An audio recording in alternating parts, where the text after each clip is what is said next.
So we talked a little bit about, or a lot about actually some of the challenges, and I think it really kind of echoed in the other breakout session group as well.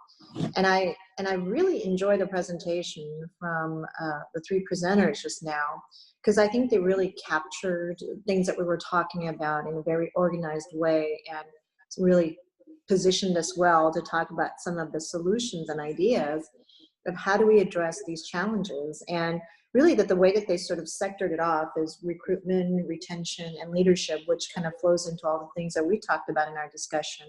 And we didn't have sufficient time to talk about some of the ideas and programs and strategies you all had to address some of these issues. So I kind of want to go back to that. And I don't, again, forgive me for not remembering who had the solutions and idea, but let's go to the first topic, which is the recruitment. And we talked about the challenges where there's lack of awareness about our industry and the opportunities that we have. So whether it's getting people fresh out of high school or colleges, or even those who have less than 5 years on the job, we're seeing an issue there. So what are some of the things that you have seen or done in your respective agencies that has allowed us to be more out there, that helped your organization attract talent? And again, feel free to speak up.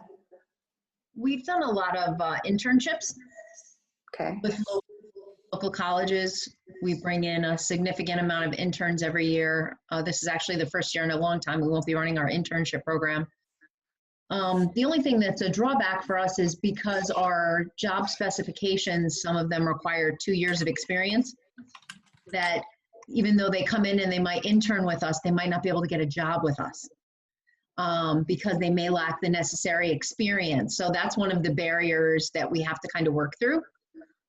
With a couple of positions, we've created trainee, where they come in at a pay grade potentially lower, but it works towards their experience, and then they would automatically advance in a year or two. So they could gain sort of an on-the-job experience that normally isn't associated in the public sector. So how do you market those internship opportunities? They're actually, they've had it for a number of years, and they partner with CUNY, the City of New York Universities system, and it's a competitive process. Got it. Okay. Anybody else? So here at Western Virginia Water, we have an apprenticeship program that enables high school students to get involved primarily in our plant operations groups. We also, I believe, do a little bit of that with our field operations folks. Gets them exposure to what a trade job would look like, for folks that aren't necessarily on a university route. And they actually get to get a fair amount of experience and can potentially get their Class 4 operator's license while they're doing that program as a high school student. It's been going for a couple of years now.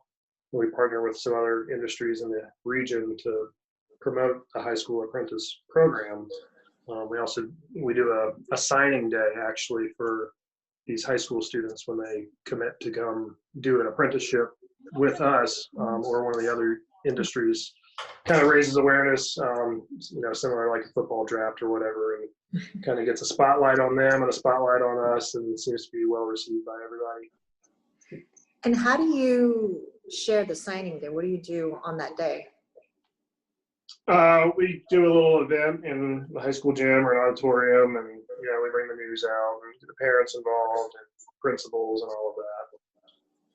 And then you also mentioned some of the partnerships that you have to, again, make people aware that you have this program. Who are some of your partners? So I'm actually not able to tell. I can't recount them off the top of my head, but there's other industries in our area that are doing similar apprentice programs. So, before they sign up and come on board with us, they do a little tour of us as the water authority and some of these other entities that are doing a similar program. Okay, great. Anyone else as far as attracting talent? And we also talked about attracting people with certain skill sets like math and technology. We're not seeing those groups of talents or skill sets coming into our industry. Has anyone had some success in attracting not just talent, but specific skill sets associated with that talent? At HRSD, we have 3 different types of internships. One is directly out of high school or high school students, basically, that we partner with the Hampton Roads Public Works Academy.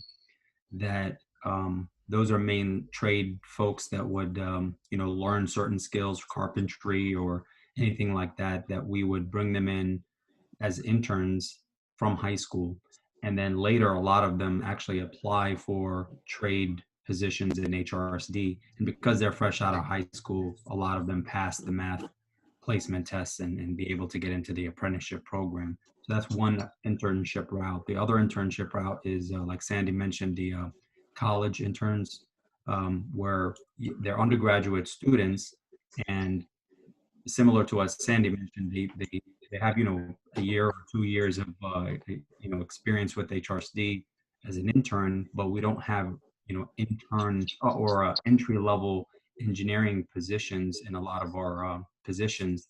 So a lot of them go out into the private sector and get a, job at a local engineering firm. And we've actually had a lot of them come back after like 5 or 6 years after gaining some experience, getting their professional engineer license, and then coming back to RSD. So they stay local, they stay within our industry, and some of them do come back. Third internship route, graduate students, where they participate in research for a lot of initiatives or efforts that we have going on in the organization. And so that's the third internship route. Some of those, because they're graduate students, they have had some experience. They were able to join HRSD right out of their graduate program. That's great. When we also talked about— a quick question? Sure. Can I just ask do you think you would have more people who were interested at the undergrad level if there was a direct career path there? Is this a gap we should be looking at? That's a good point, and we actually talked about that in the engineering department, of having some more entry-level engineering positions to attract some younger engineers into our organization. So we had, 2 recent entry-level type engineering positions, and potentially more in the next couple of years. But that is something that we did discuss. I agree. And just 3 things that I'm hearing when we talk about the internship and apprenticeship is kind of revisiting the requirements that we have in job descriptions so that we can have a pathway that goes from internship to those entry-level positions. And I know that's something that I know some of you talked about. And then also the partnerships that we create to promote these kinds of internship and programs to allow people to experience our industry. And then also creating some excitement, the buzz. I love the signing day example because it just creates a different perspective about the industry, that this is something to be celebrated. The topic that was brought up in the presentation this afternoon was when they did that graphics about the ethnicity and the gender. So when we talk about recruitment and bringing people into our industry, have some of you done programs or been aware of strategies that have been effective in these bringing different people of different backgrounds and gender? This is Paula. I think our internships are doing a good job with that, especially the high school internships. What are you doing specifically? Well, I think, so the Hampton Roads Public Works Academy is something that we pull out of a cadet program. It's like sort of a vocational program within high schools.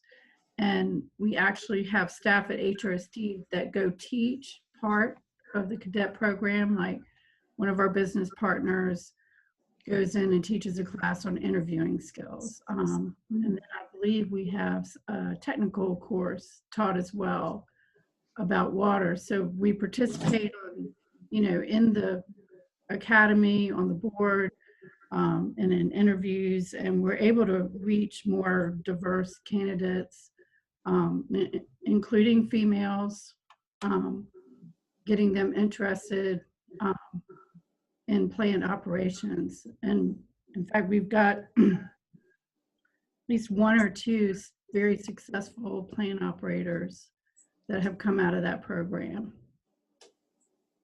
and That's great. have been successful. So they wouldn't have known about the whole water industry if, if it weren't for that program. Yeah, I agree. No, I is think engineering and surveying class of Public Works Academy. So I'm teaching high school kids that they may be in the carpentry trade or even in the automotive trade, not even aware that the water industry almost can bring those type of skills also. So we had one person that was in that program that came in from, I believe it was the carpentry, and started with the facility maintenance and then now transitioned into a maintenance operator position. So Robert, you mentioned that there's just lack of awareness and underrepresentation of our industry. So these types of strategies that have worked for those who commented, do you think that that would have helped in your situation or others similar to yours about, because you were already working, you already had a career, so you weren't out of school. What types of thoughts do you have based on the comments so far? Oh, I agree with all the comments. In terms of what would have helped me, I think the key would have been the industry, the water industry, that is, seeing the connectivity between it and other industries. Like one of the things that Baywork is embarking on is trying to find common ground with the transit industry and see how we can develop some programs that could lend to building the candidate base for us both and what the jobs that we offer. So we're trying to find those areas of crossover. So I think the water industry needs to partner with power, transit, and other manufacturing and look into those areas and see where commonality is. So that would have been something that would have been a good bridge for me. And that's a great point. And Cheryl, speaking, we mentioned Bayworks and the work. Do you have anything to add to that about creating that connectivity, or demonstrating that connectivity? And those are not necessarily for students out of school, but these are professionals out there who might be considering career changes or options. I think you're still on mute, Cheryl. Okay. Oh, Okay, thank there you. you are. It's so complicated because the water industry is so complex. I'm thinking the PUC probably had about 200 different job descriptions. And so with Baywork, we have chosen to focus on what the agencies in our region thought were their area of greatest risk. And so those were the skilled trades positions and the engineering positions. And I think that one can do outreach about the fact that the water industry exists and how important our work is. But when you start getting to the level of training, curriculum, and courses, you need to bring some focus to your thought, because you have IT people, you have communications people, you have HR. So where are you going to put your effort? And as Robert mentioned, sometimes the jobs that are most key to us, say an electronic maintenance technician or an instrument tech, it's not a quote water position.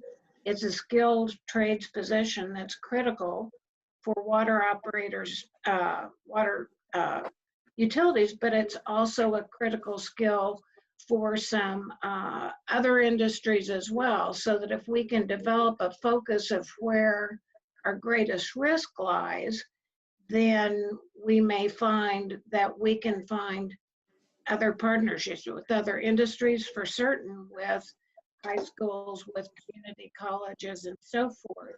But I think there's always a problem with thinking so generically that at a very generic level, you want to make people aware of the water industry, but in terms of, and then at a generic level, they're all going to need to have some communication skills, some ability to handle math and science, and some computer literacy. That's going to be absolutely across the board. So those will be beneficial.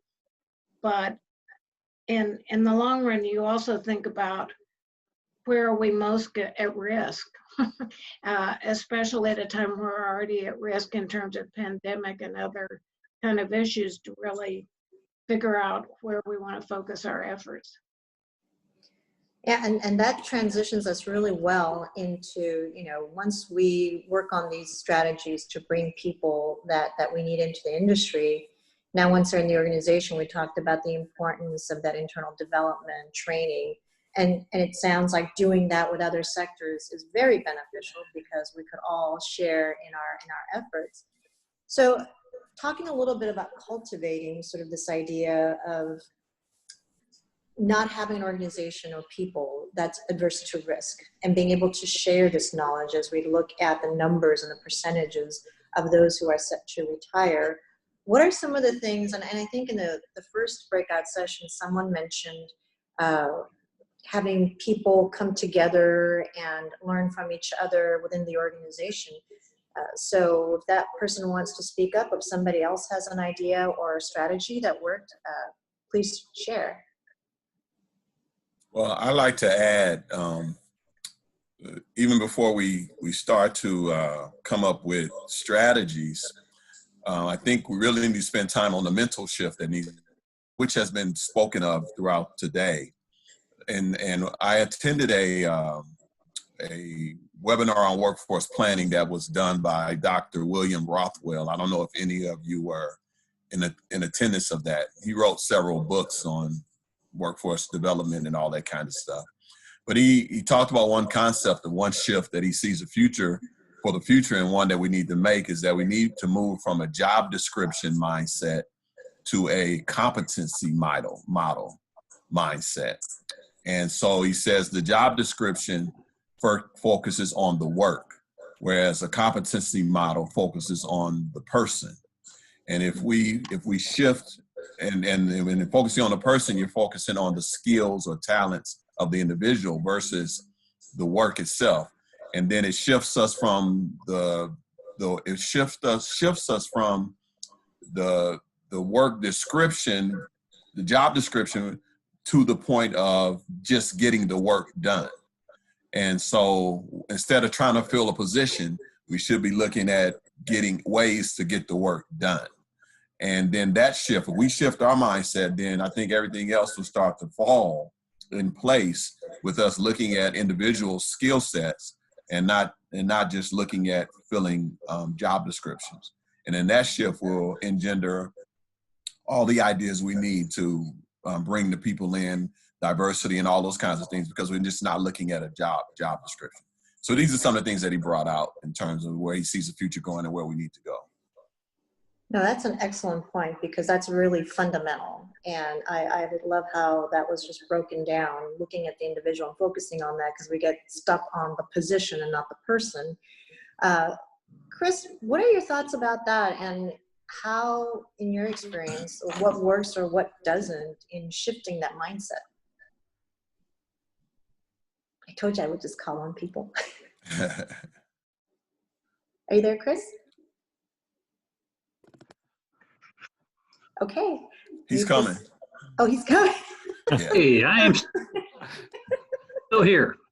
Okay. Sorry for the lights out in the office. The sensor is out now. Sorry. Oh. It's hard breaking the mindset for anything. You just really, that's one thing that we do struggle with. So that's why I'm here trying to figure some more things out. Unfortunately, this is not necessarily my area for recruitment, since I do just more of the training, although HR group works on that, and we do collaborate to try to get better programs for the two. But I can tell you that our HR group struggles mightily with trying to make that distinction and help us identify people. But I'm open to any suggestions to take back to them, so we can sit and rehash and go over this again and try to figure out new ways for others around the country that have worked with them. Well, your area is training. So this is the internal training, and we talked about the need for that kind of internal development. Are there some things that you're doing that you're finding to be very successful, as far as from succession doing to just having a workforce that's a little bit more dynamic? Yes, we have a program called the Employee Skills Development Program, where we have actually set a progression path, much like the military uses, especially in the Navy, for different jobs. They can set a training guide for any position so that anybody that comes in, they will have a knowledge, they'll have a very open view of all of the technical training that they would have to get, any license, certifications,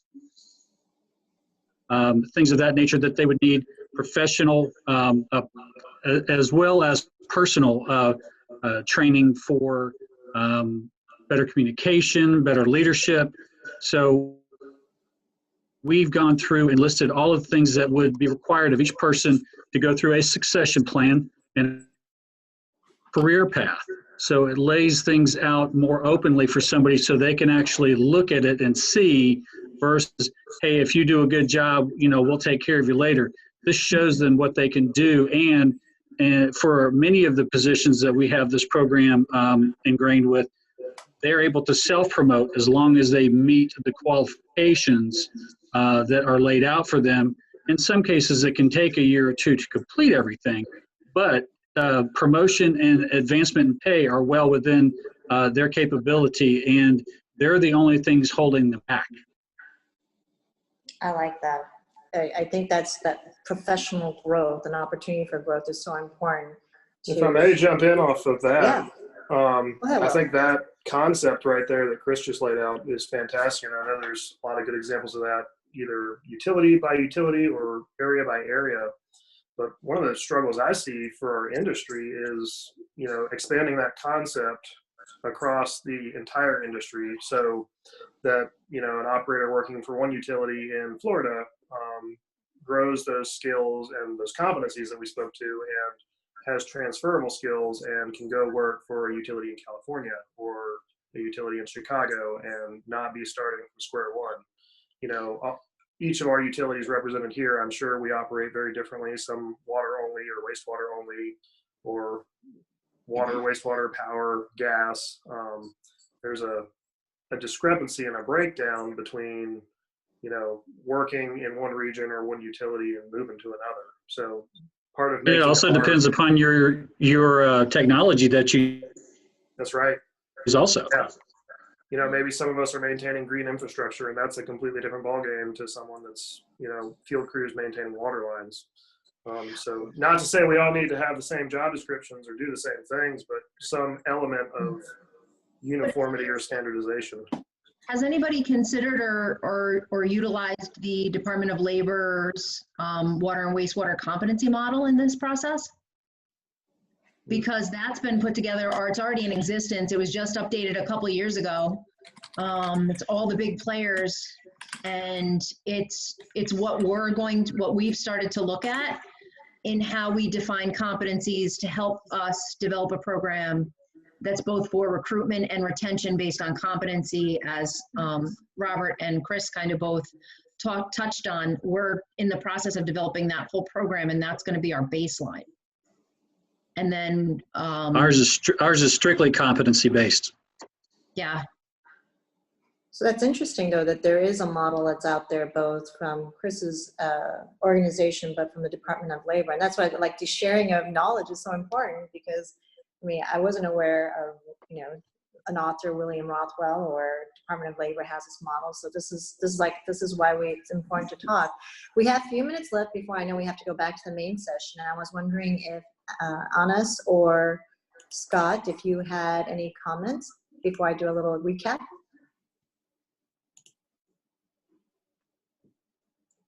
No comments from me.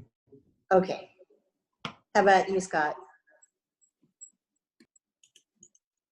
My focus has been primarily on training as well, not recruiting, but we're in the stage now where the challenge, just giving a quick comment here, is we've got so many newbies, about 110 out of 150 people we've hired in the last, dozen years, that we don't have SMEs really anymore to train the new people that we're hiring.